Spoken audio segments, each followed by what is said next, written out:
Hi, I'm Midge Shoemaker, and today is day 93 of my doing 100 days of YouTube videos and focusing on my writing. And it's day 93. I only have 7 days left. I'm so sad. I didn't think it would be sad. The last couple of weeks, I've just been like, I'm so ready to be done. I'm so ready to be done. And all of a sudden today, I'm like, oh, I only have 7 days left. Okay. And I know I could do something else, like my marketing, or I could do another 100 days of writing if I want to. Or a friend of mine today said I could do 100 days of discovering.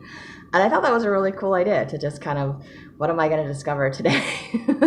But I was thinking about that and I'm like, I kind of share what I discover about myself every day without necessarily focusing on it. So, I mean, that would be like focusing more on it, but I'm not sure how I would do that. But that does sound like a cool idea. I'm grateful for my friends and their insights into me and into what I'm doing and their suggestions to help me. I love suggestions and ideas. I appreciate it very much. Today I read a text message right before I sat down to do my video because I pulled out my phone and I'm like, I'm going to do my YouTube video and I'm going to go to work and I'm going to work late because I took a nap because I did not sleep and I needed a nap. It was good. Oh, it was good. Anyway, work will be fine. It'll just be late, but at least I won't have to do my video when I get home tonight. Anyway, I ramble. I avoid. I apologize.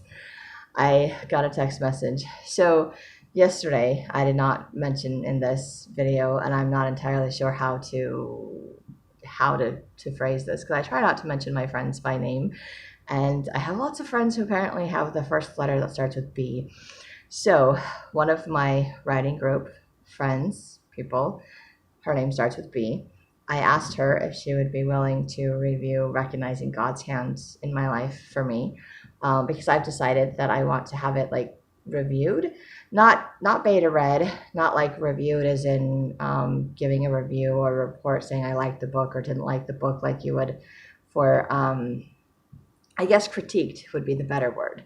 Because I know someone asked me to review their book, and I thought, like in the beginning of all of this, and I thought reviewing their book that I was going to like critique their book, and it just meant posting review like on Amazon and Goodreads and whatever to say what I liked about the book. And I'm like, oh, so read the book and then say what I liked about or didn't like about the book as a review. So I guess critiquing is kind of what I'm looking for. I'm to the point where, because I finished it, I'm to the point where I want some feedback, kind of like I was getting from my mentor, maybe from a couple of people, as to how to improve the book, what's missing, what's not missing, what I can do to better it. But I don't feel like it's at the beta reading stage where it's like you send it out to people and like, okay, I think I finished my book. What do you think? Does it work? Does it flow? Is everything hunky-dory? Are we ready to publish? That's kind of, I mean, the idea of beta readers is like, I've done it, I've edited, it's done to death as good as it's going to get. And so does it make sense to the public? I'm not there with my Recognizing God's Hand in My Life. I'm aware of that, but I think that I would like some feedback. So I sent that out to my adopted dad, to my vision board friend, and I asked this my writing group person that starts with a B if she would do it, and she said she wasn't available to help me with that. She was too busy, which is fine. That's okay. It was just a question, no big deal. And then I got a text yesterday from someone in my writing group whose initial starts with R, so I'm going to just do writing group R person. And she was like, hey, this person with the B asked if I could, said that you're looking for beta readers. And I would, she was volunteering to read my books. And I was like, oh, okay. I wasn't expecting that. I wasn't planning on that. I was very surprised by that. But since my friend that I thought was going to edit my Lanoia book hasn't done that, I went ahead and asked her if she could do that for me, if she could, beta read my Lanoia book, because it's at that point where I think it's done and or ready to be edited. So I'm like, if it's good enough to be edited, just let me know and I will find someone to edit it and I will publish it. Because I think it's to that point. I've revised that one. I feel like I've revised it to death and I don't want to keep revising it. I mean, I could. I keep coming up with crazy ideas. I'm like, I could change this, I could change that. I'm like, oh my gosh, I need to leave that sucker alone. It's done. Um, because otherwise it will never be finished. At some point, it just has to be good enough, and that's where it's at. Anyway, so I think that I'm there with that book, but I'm not there with recognizing God's hand in my life. I know that. I blurted everything out the first time. I went back through and made some revisions and tried to make it make sense the second time. So I just want to know if it makes a little bit more sense the second time and what I can do to tighten it up and make it nicer the third time, and then maybe it'll be ready for actual beta readers if I'm brave enough to do that, or or be ready to be edited and or published if I'm brave enough to do that as well. So that's kind of where I'm at. So the text I got before the video, see, I'm trying to make sense out of what I started with, coming back to it, making my circles, my conversations. What I came back to was that my friend from the writing group, our friend person, is said that she's in a book club. It's different from a writing club. It's a book club, so I guess they read already published books and do reviews or critiques. I mean, I've been in book clubs where we talk about the book, we have state our opinions and all things like that. So she's like, they're very well read and versed and very good at giving critiques. And she wanted my permission to share my books with her book club. And I was totally stunned, catching my breath, can't breathe. I'm like, I don't know what to do with this information. So I just I thought for a second, and I just I said yes to the Lanoya book, because I've sent it out to my friends already. I've sent it to other people. I've revised it. I would like some kind of critique, and it might be nice to get a critique from people that I don't know, to see what their opinions are of the book, because I do want to send it out to the public. I do want the public to read it and to like it. So if there's something that they're not liking consistently, then sure, I'm open for that. I'm a little surprised. But then I was thinking before I got in this video, I was like, oh my gosh, my book is going out to tons of people. It's, word of mouth spreading, except that it's not actually published. So they're not buying my book and I'm not making money off my book, but people are reading my book and they're wanting to pass it on to their friends. I don't think my friend has actually read it. I think because I just sent it to her yesterday afternoon. I don't know. I don't read fast enough to read that whole thing in one day, let alone critique it. So I'm assuming that she's not fast enough to do that, but I don't know. But then I said that I was okay with her sending the Lanoya book out to her friends to see what happens, but not the other one, not the Recognizing God's Hand in My Life, because that's a little too personal for me right now. It's not ready for beta readers right now. It's not at that stage. And I know at some point it will go out to the world for random strangers to read my story, but I'm not ready to just randomly share that with random strangers. And when it does go out, I don't want to know who reads it. I don't want to know. I'm like, if it sells, great, and if it just sits on a shelf, I'm like, okay, that's fine. I did what I was supposed to do with it. That's when I I don't want to know. I will probably share it with people in my family and close friends, because I would be excited to have finished it and because they know me.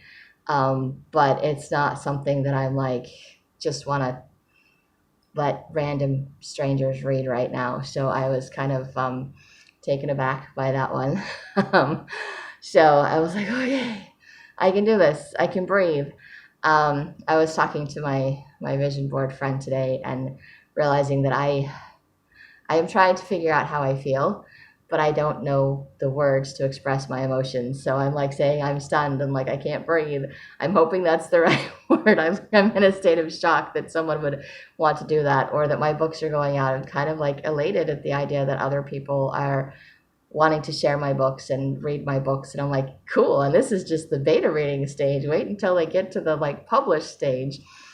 And I don't know if it'll go like that in the public, like published stage or not. I don't even know. But it will probably, hopefully, go out by word of mouth. And if it's good enough, then people will continue to share it with other people, and that would be awesome. And it doesn't matter if they just buy one book and share it amongst a bunch of people, because to me, it's not about the money. That would be nice, but it's about sharing the story. It's about entertaining other people through my writing, about bringing joy to other people as far as the fantasy fiction goes, something to maybe a distraction to other people, because it's been a distraction for me and it's helped me to deal with other things, or maybe not to deal with things. It's helped me to survive. It's helped me to create a different world where I felt like I had some form of control. And I'm realizing, based on yesterday and today and things like that, that I don't have control. I was talking to my friend. I'm like, I'm feeling anxious and apprehensive, and she's like, why? And I'm like, because I'm realizing that I don't have control. And I think as a child, I always thought that I knew I didn't have control over what was happening to me as a kid. And I thought as an adult that I would have control over what was happening to me. And I think when everything fell apart with my divorce and I realized I didn't have control over whether or not my marriage worked or things like that, I'm like, all the things I thought that I could fix as an adult, I can't fix, I can't control. And it's kind of devastating to, because it's that illusion, it's that bubble, it's that um, it was something that I was hoping for. It was that hope. It was what I had to look forward to, because I could control it as an adult. I could fix it as an adult. I could keep all the bad things from happening as an adult. And that was an illusion that gave me hope. It helped me survive what I went through.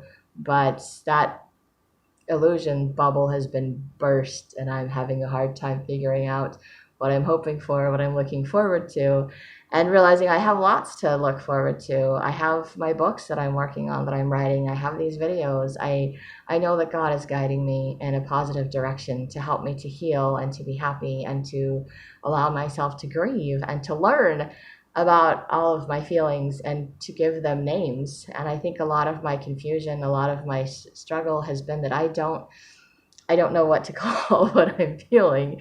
So my friend today was saying, you talk about symptoms, like you have symptoms of things. And I was like, oh, I'm like, because I'm struggling and I don't know what I'm struggling with. It's just a bunch of old emotions. And I'm like, okay, but what are the emotions? I have no idea.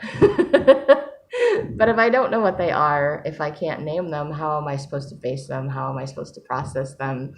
So this is kind of a new revelation for me to realize that, because I am doing better. I'm at least aware that I have all these old emotions to deal with, and I'm thinking that I'm understanding them, and I'm I'm trying to learn to understand myself. But um, it's hard because I don't know all the names. I've heard of names of emotions. I just have always been given the wrong names for my emotions. They don't mesh. It creates a lot of confusion. Confusion is one I'm very familiar with. I am very easily confused. I do not understand a lot of what other people are saying. I feel like I can't communicate well with people because I just don't understand.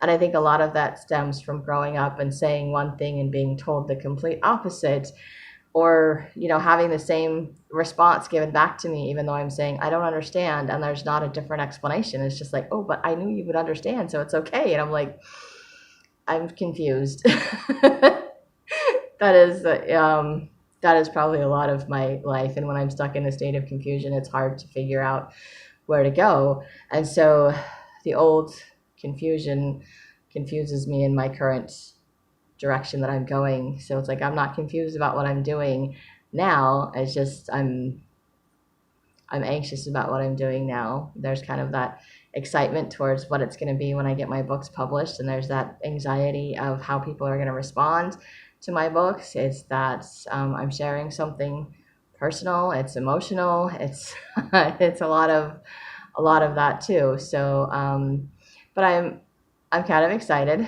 that my friend wants to share my books with other people. And I am curious to see what responses I will get back from strangers as far as my writing goes, or what kind of critiques I will get that may be better than the critiques that I got from my friends. So it might help me to improve my writing more. Or it might solidify that I am a good writer and that they really enjoy some of the things that I write. So there might be some good and some bad and some minor things to fix or some major things to fix. I don't know. This is still my process of trying to figure it out. So I also have a tendency to think that I'm one place and I know what I'm doing and where I'm at. And then something happens or comes along and I realize I'm like, okay, maybe I don't know where I'm at.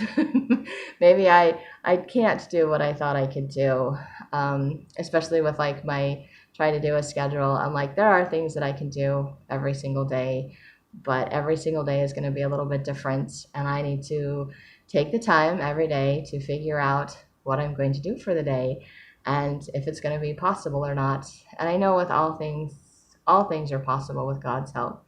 And I also know that God will tell me what it is that I need to accomplish for the day. And He's helping me to learn to be gentle with myself and to accept my limitations, to, but also to push myself to do a little bit more and to know that my goals are something that I can accomplish, just not necessarily in my time frame. So I am learning to let go of my illusion of control. I am learning to let go of my goal of being in control. I think that's another thing is I keep thinking that I will get all this stuff figured out and then I will be in control. That's not my job. I am not God. I do not get to control how things work. I do not get to control how other people respond, how long it takes people to review my books, how long it takes to do things. I and I don't have that personality where I push people or I'm just like barrel my way through things. I am the the passive, probably the passive aggressive person or the passive person. Um, I I ask politely and then I just wait and expect people to just, and I forget to remind people or to ask people, and sometimes they forget and they get busy. So, and I'm not very good at clarifying things. I just leave things. I'm like, yeah, that's kind of confusing. I don't really know what we decided, but I struggle to. I guess I'm afraid to ask for clarification because growing up, if I tried to ask for clarification, I was told that I already knew the answer and I didn't need to ask it again. Or that I was dumb for not understanding what was going on and then still not given an explanation. So not wanting to, and I realized that those were the answers and responses I got as a child growing up. They're not the answers and responses that I get as an adult from most of the people that I've surrounded myself with now. Um, I did get some of those stupid responses from my ex, like I was just supposed to know what I did. And I'm like, I don't know. And he's like, yes, you do. You know exactly what you did. And I'm like, no, I don't. But I'm like, you could tell me. And he's like, no, I was like, And I was like, I don't. But okay, thanks. So I think healthy people or healthier people have a tendency to be willing to communicate or to explain because that's how we understand each other. And the not so healthy people, I think maybe they're like me a little bit because they just don't know how to explain things. They don't know what they're feeling. They don't know what's bothering them. And they're easily confused or they get upset about something and they just they take it out on whoever's there like it's their fault because they don't know what to do with it.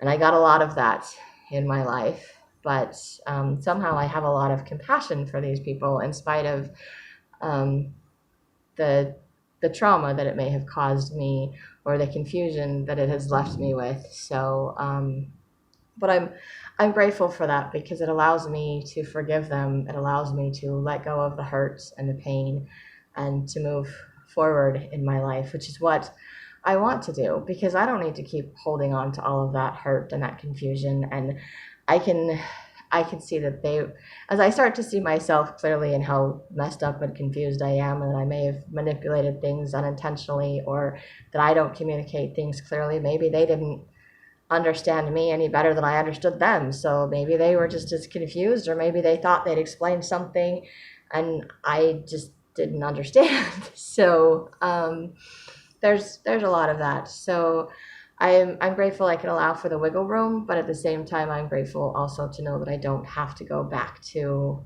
any kind of abusive or traumatic situation. I don't have to be around those kinds of people. I don't have to allow them to be in my life to continue the trauma and the abuse or the cycle of confusion that I don't need to have.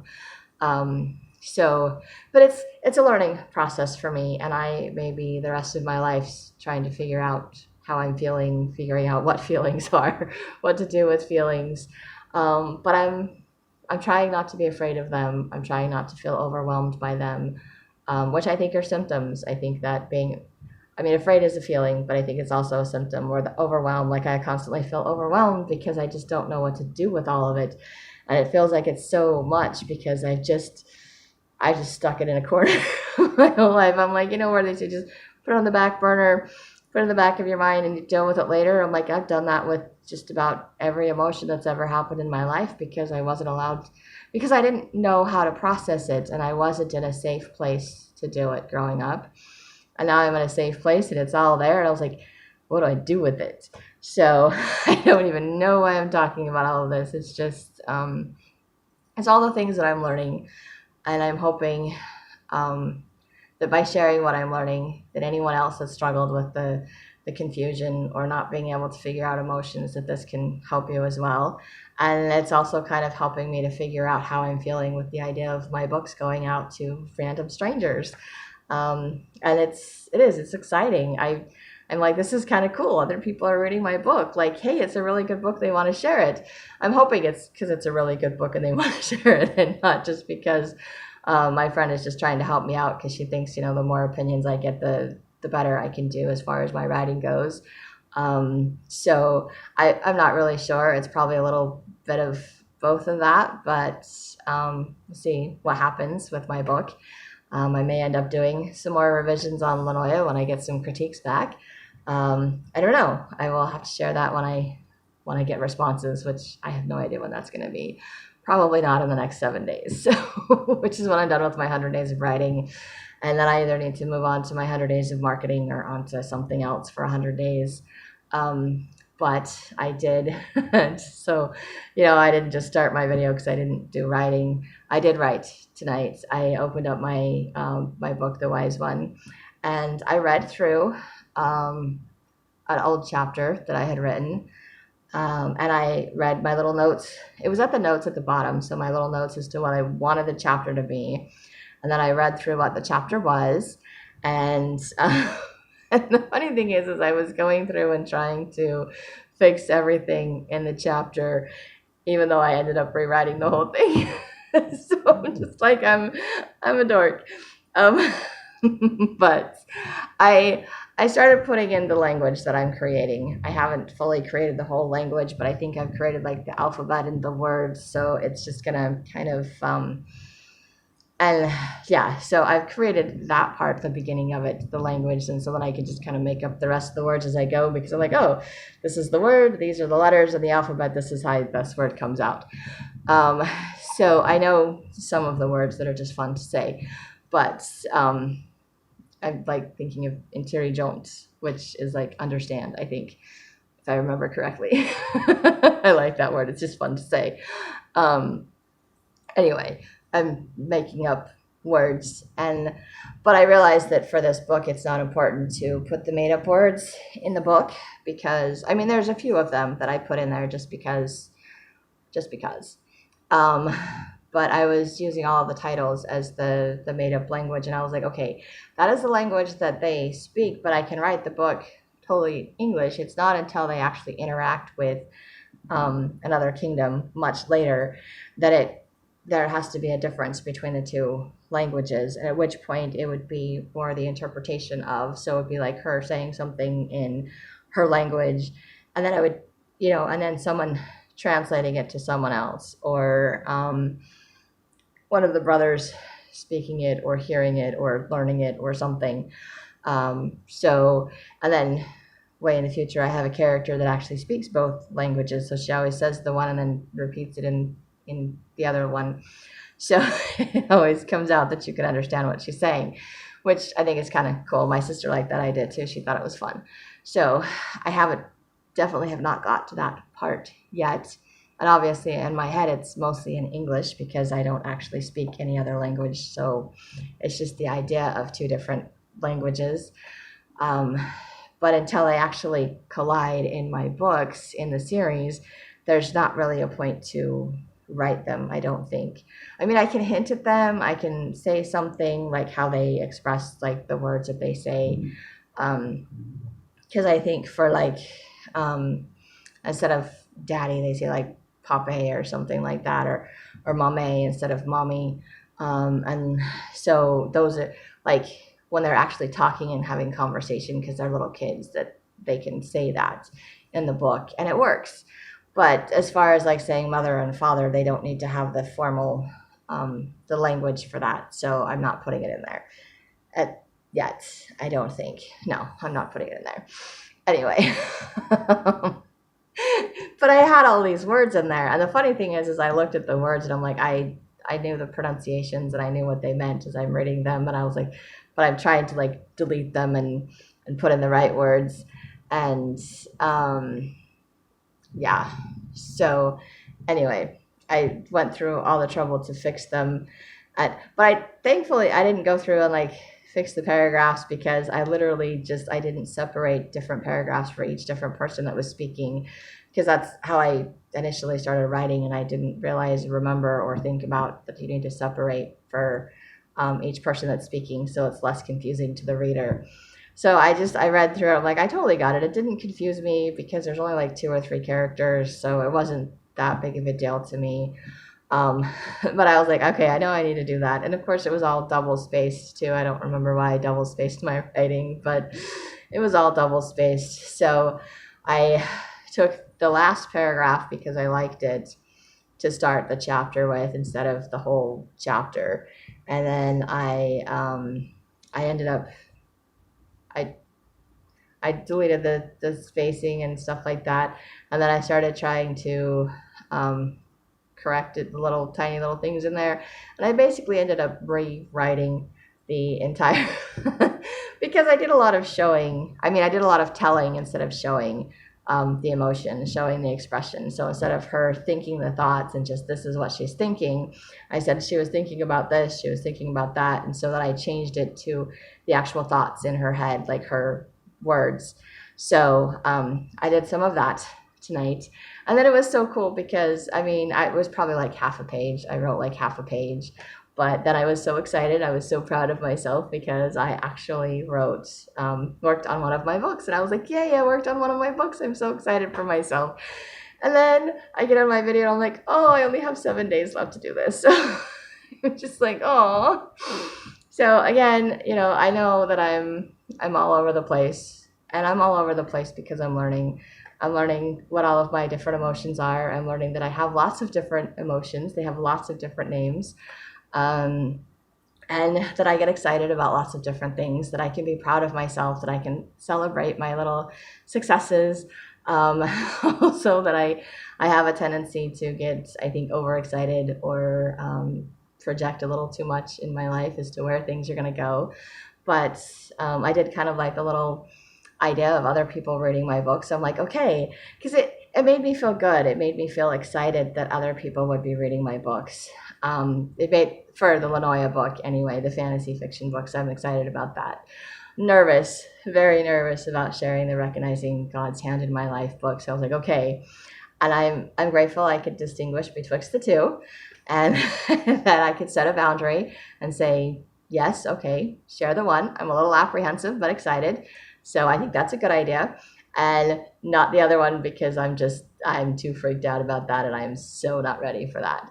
So, but I'm grateful I could see the distinction, and I like that I'm learning the distinctions, that I'm learning to set boundaries, to communicate, and I'm grateful that my friends asked me and didn't just send them out to people, because I think I would have been very hurt, very devastated. And I think as nice as it was for my writing group Friend with the Bee to share it with someone else, I think I feel a little bit, I guess betrayed would be the right word for that. Maybe that's too strong of a word, but it's like I asked her specifically because it's something personal to me. So I've been very prayerful and thinking about who to share this book with to get feedback on. I'm not just sending it out and sharing it with anyone or everyone. And I felt impressed to ask her. And maybe it's because she would ask the other person for me, which I didn't think to ask, or I thought to, and maybe just pushed it out of my mind. I don't know. But so, I mean, I didn't mind so much sending it to the other person, but I mean, I was a little bit apprehensive again because that wasn't my initial thoughts, and I was unsure as to how, because I don't have a stronger connection with the R person as I do with the B person, so I wasn't as comfortable with sharing it with her. Um, and it was just kind of like I didn't ask the B person. I didn't tell her I was ready for beta readers or something. I asked, for a critique on my book, which I guess is an interpretation of a beta reader. I don't know. I get all of these terminologies so mixed up. But maybe it's just a trigger for me because it's, I tried not to tell things to my biological mom because she would tell everyone else. And I like to have the option as to who's going to, there's some things in life, like you get engaged or you get married or something and you want the whole world to know and you don't care if everybody's telling you things like that, or you're having a baby, you want everybody to know. But there's some things that you just, don't want the whole world to know. So it's just kind of one of those things where it's just, I don't know. I mean, I shared in my videos, which I guess is sharing with the whole world what I'm doing with my books, but it's still asking people personally. And so it felt a little bit, maybe it's just a little bit of a trigger to have her tell someone else that I was ready, so that someone else is like, hey, I want to read your book. And I was like, okay, cool, I think. So I had to stop and think about that. And I mean, it's not like she shared my book with her because I hadn't shared it with her. I just asked her if she'd be willing to read it. I hadn't actually sent it to her. So it's not like she had it to forward. So it's not like she forwarded my book or something. But this other person did at least have the courtesy to ask before she forwarded information or sent the information to other people. So I think there's a distinction. And I think for me, I can learn from that because if I don't feel comfortable with that, then I want to not do that to other people. I don't want to put other people in that situation. And maybe in the past I have, where I volunteered people to do things. I think I had a roommate in college and I volunteered her to play the piano one time in Relief Society, and she just kept saying no. She's like, no, I don't want to play. And then she told me not to volunteer her even though she knew how to play the piano. She's like, don't do that to me. She's like, I don't appreciate that. I'm like, oh, okay, I'm sorry. So I think this is kind of like the same thing where she's like volunteering or sharing the information. And I don't like when other people do that to me. So I want to try to remember not to do that to other people, to be respectful of other people, to ask them if it's okay if I do something, if it's their story, if it's their thing. Is it okay if I share this? Is it okay if I do this? And I think it's a way for me to learn how to communicate better and to be respectful of other people.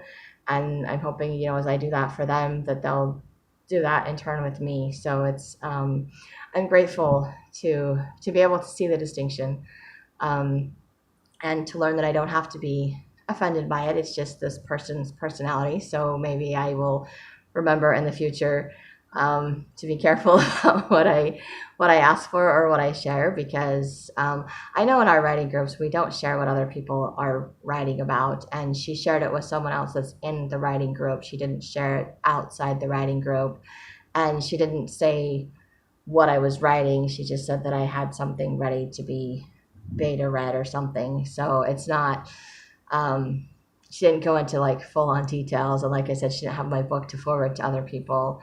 And this other friend asked if she could send it out to someone other than the people, to send it to other people, the people that I don't know. So I'm grateful that I had the choice and the opportunity. And I'm grateful. I just keep saying things I'm grateful for because it helps me to be happy and to put things in perspective, and to know that I'm learning things and that things are happening, they're progressing, and maybe all these new people and input will help me to improve my book or to feel comfortable and confident enough to publish it, which I think will be awesome. So I'm excited about that. I'm not ready with the recognizing God's hand in my life. but I am excited that I did some more writing on my books because that's what I really want to do. And I'm grateful that I have been able to find things to write or things to learn about myself through my writing, through this process. And I know I still have lots more to learn, and I will continue to do writing because that is one of the biggest ways that I learn. It is the gift that God has given me, and He's allowing me to share that with everyone else, which is scary for me, but it's exciting. So it's kind of that unknown territory, doing something different, putting myself out there, but grateful that I'm willing to do it. Maybe a little trepidatious about it, but trepidatious. I see sometimes I just don't even know the right words to use, but I'm getting there and I'm grateful for that too. So if you like these videos, if they're helpful to you, you can hit like, subscribe, share with someone else if you think they'll like it too. And yes, you can share my videos.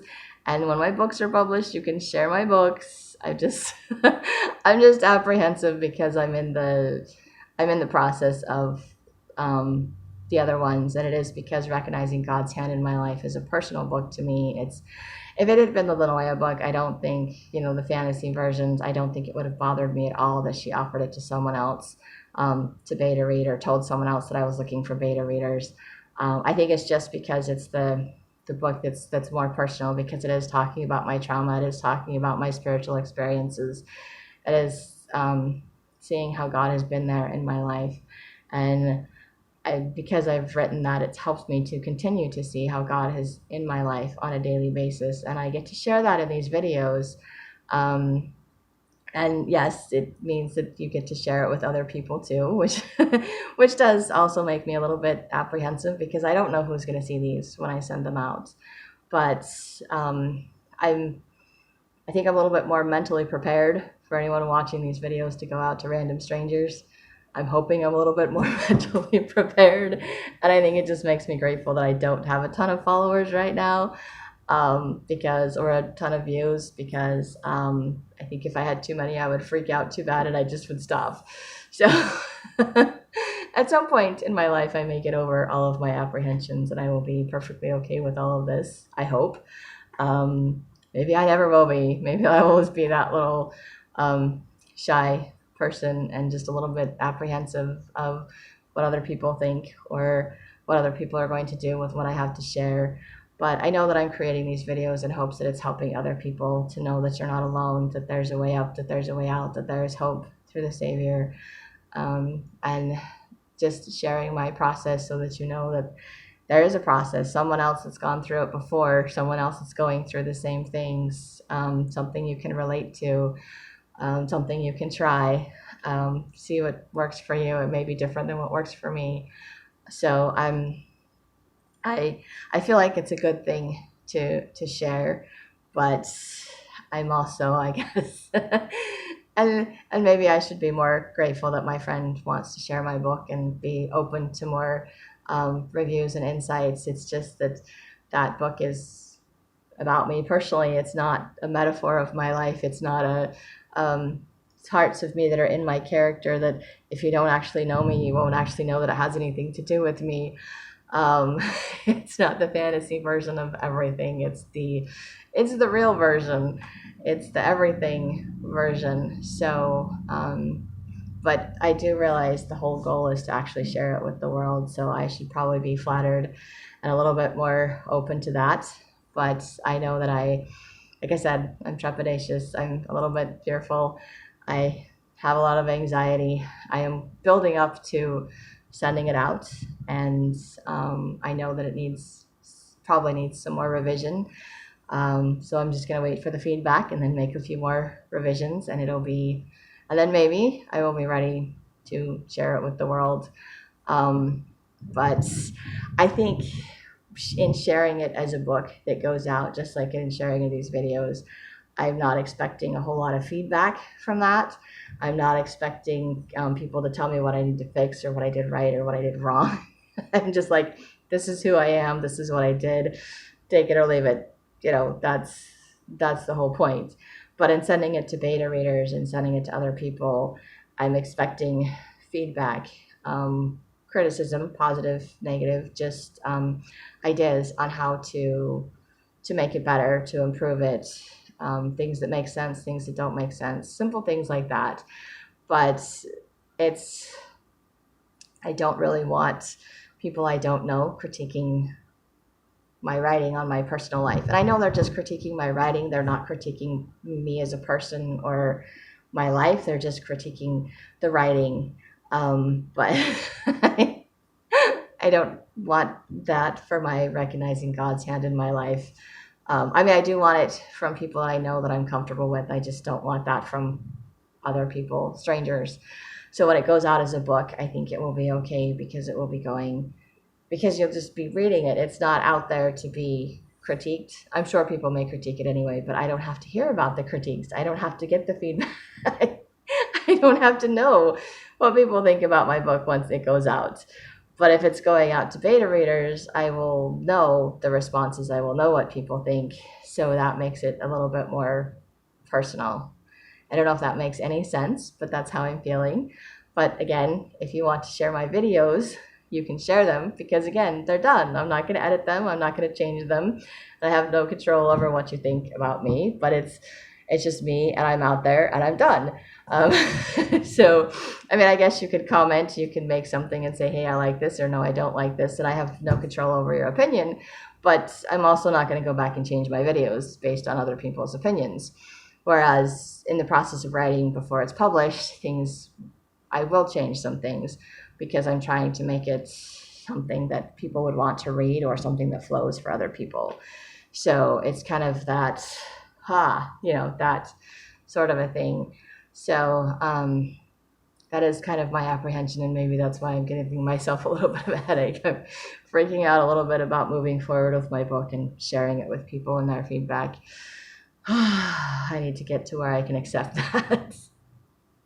I think God is trying to help me see that it's okay, that I'm okay, and that I would probably get a lot more positive feedback than negative at this point anyway.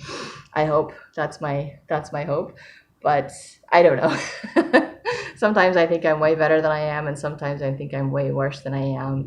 And sometimes I just need that outside perspective to see myself clearly as to who I actually am, kind of, level myself out a little bit, find the balance. Anyway, I think that's all I have for today. So I hope you have a great day full of gratitude and maybe do some writing.